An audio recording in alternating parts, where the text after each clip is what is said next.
So a lot of people ask me, why do I love Jesus so much? Why do I share about Jesus so much on all the platforms that I have? Here's why I love Jesus so much. Jesus saved me from myself. Jesus took me from a life of darkness to a life beyond my wildest dreams. And when I say wildest dreams, I don't mean Ferraris and mansions and piles of money. I mean, he transformed my mind. And I now think completely opposite of the way I used to think, which I never thought was possible in all of my years. I thought I was stuck in the way that I was living, the way that I treated myself, the way that I treated others. I felt like I was completely stuck and there was no way out of that life, that lifestyle, that the decision-making processes that I had, which were none. I was so impulsive.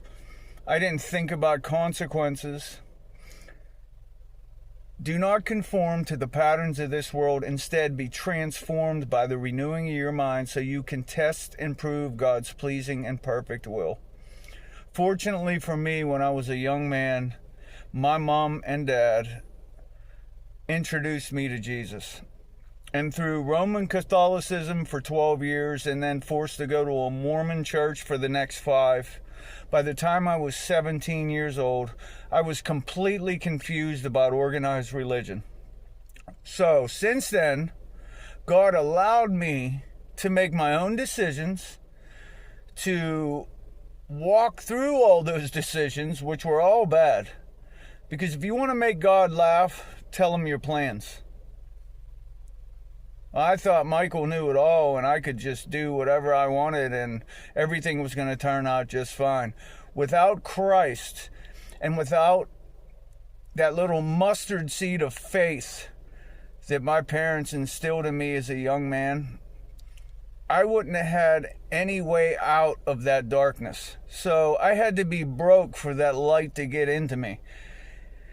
When I was broken, that's when God moved, because I cried out to him and he blessed me with his presence, his spirit, and his love and his grace. And it's one thing to believe in God, my friends, but it's a whole other thing to put your complete trust in him. When I did that, my whole world changed. God bless you.